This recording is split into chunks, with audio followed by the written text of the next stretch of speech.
Next, we have another future briefing.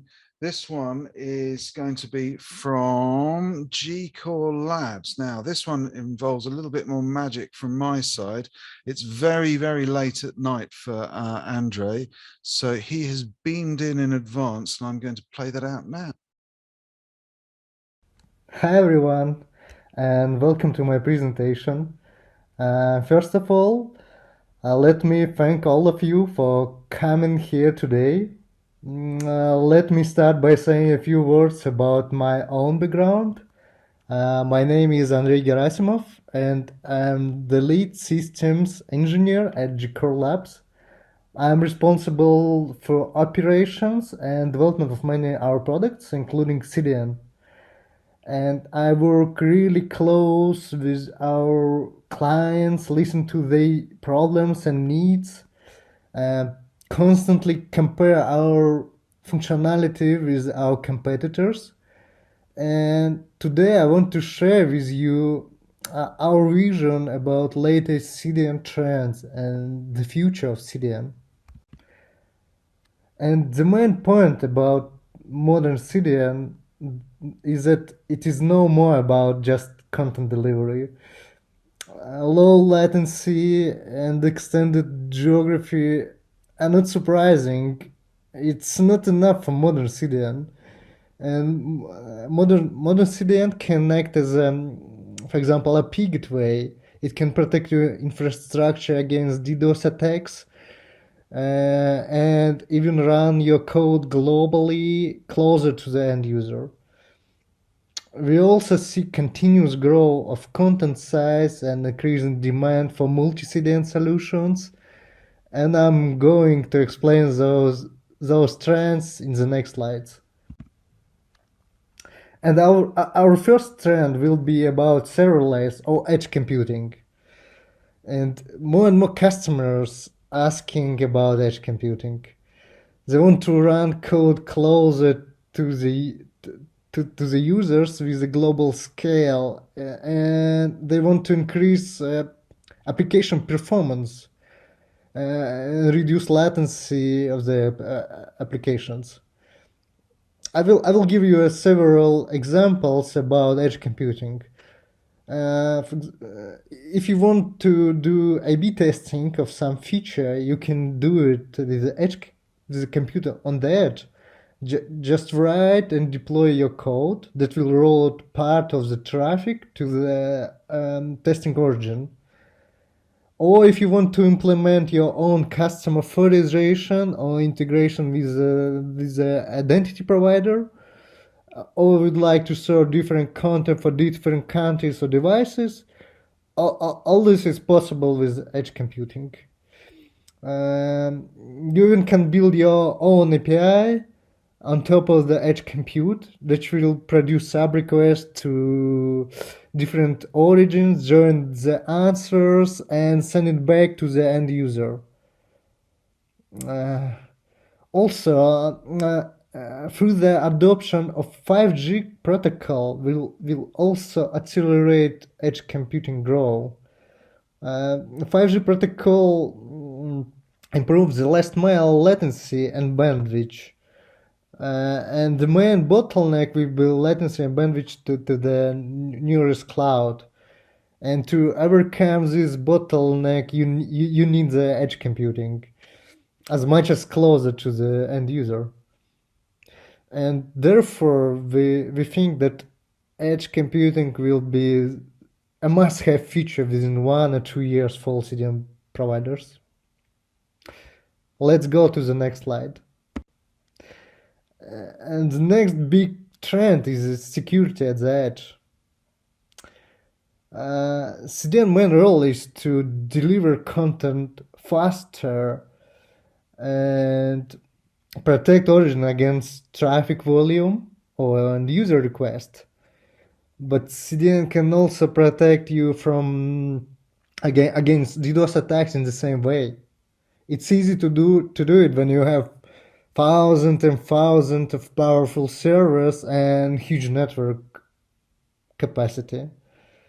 And modern CDN can protect the origin against L3 or L4 attacks, and it can also protect your origin against L7 attacks using different prediction methods and web application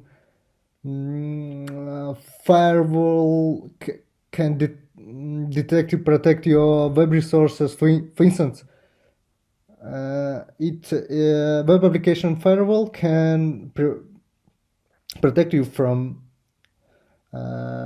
threats listed in the current OWASP top 10. And if you don't know what is OWASP top 10, is a document that describes the most critical security risk to web applications. So web application firewall also could block specific isense, country, or user agent. So it's usually very customizable.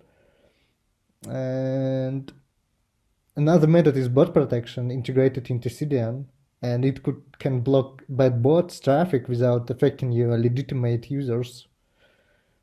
And another method is rate limiter, that it's also a very important security feature. It can block IP addresses that generate a high request rate. For example, the presently biggest DDoS attack in history that hit a Russian Google analog named Yandex reached 22 million requests per second in a peak. And this attack will be blocked by rate limiter on the CDN because all those trends all those requests were generated by infected home routers and can be easily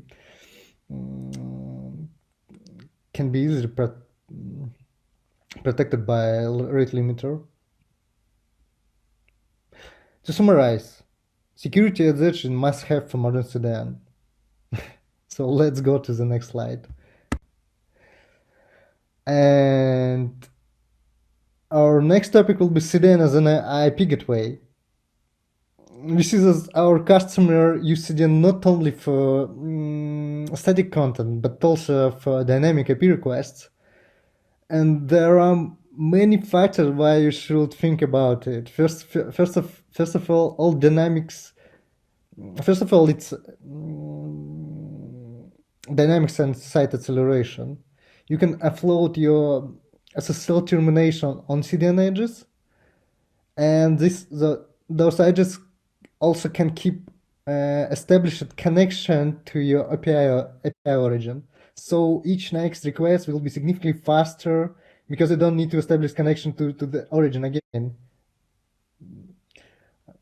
And another factor, it's observability. CDN can give it to you. It can expose application performance metrics, deliver, for example, access logs, and add tracing headers to the requests. All things that need for observability in the modern world. Next, as I mentioned in the previous slide, CDN can protect your API against DDoS attacks, and it's also one more reason to keep your API behind CDN. CDN can also do load balancing for your API origins and failover of them.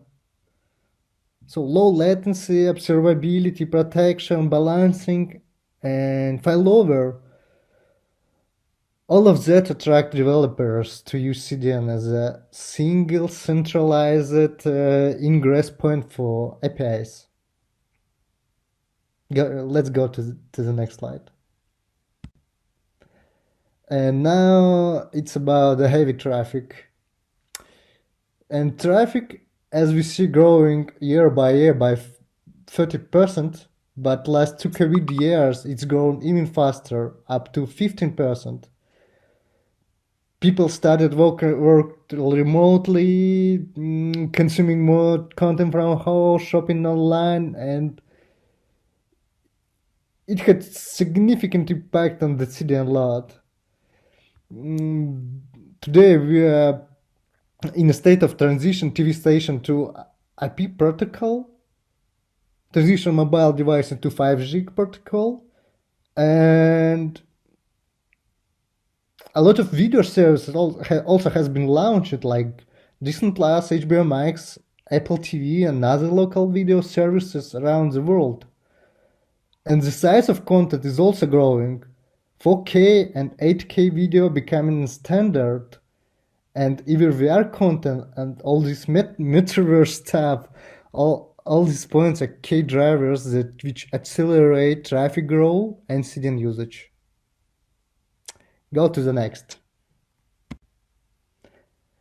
Multi-CDN strategy, and it's also growing trend that allow you to allocate resources between different CDN providers. It helps you to avoid vendor lock-in and stand available if one of the providers goes down. And we all know about recent global outages of major CDN providers. And more enterprise clients realize that they want to mitigate that risk, and they can do this multi-CDN approach. Moreover, with multi-CDN solution, you can choose the best CDN for the region from a performance or cost perspective. And only drawbacks of multi-CDN approach is that you will be limited by to lowest common feature set. And the usual approach for engineers is to adopt whatever is the lowest or simplest solution for caching and security provided by the one of the CDN in the stack, and then translate it over to other offerings. So engineers are limited in terms of the scope that they can achieve by the weakest link in the multi-CDN chain. Nevertheless, multi-CDN strategy has a very bright future. And now, a bonus slide. Our CDN have a great presence in Western Europe and CIS countries. And we know a lot about this market, and I would like to share with you some tips about this region in a CDN perspective. First, we see a significant growth and emerging markets in Central Asia countries, such as Uzbekistan, Kazakhstan, Tajikistan, and etc. Those countries have significant people population growth, and the population is really young, and all of them have access to the internet, which becomes cheaper every year. And so keep your eyes open to these countries. And second point that you need to know about Western Europe countries, that they're trying to regulate internet and adopt laws and exercise control over a global CDN over global internet companies. So if you want to extend your presence to Western Europe or Central Asia, be ready to communicate with the local government. And I want to share with you about some fun fact about traffic in the CIS countries. In September, we noticed significant traffic drops during working hours. And after some investigation, we realized that it started on September 1. And September 1 is the first school day after summer holidays. It was fun because we spent a lot of time before realizing that it was just kids that goes to the school and consuming less internet during the school hours. And by the way, the same traffic drops occur at a prayer time in the Muslim countries. All regions and countries have their own specifics. Keep in mind that, and everything will be great. Finally, let me add a few words about us. G-Core Labs CDN has a great global presence, especially in the CIS region. We have more than 80 points of presence, 6,000 peering partners, 75 terabits global network capacity, and 30 milliseconds average latency around the world.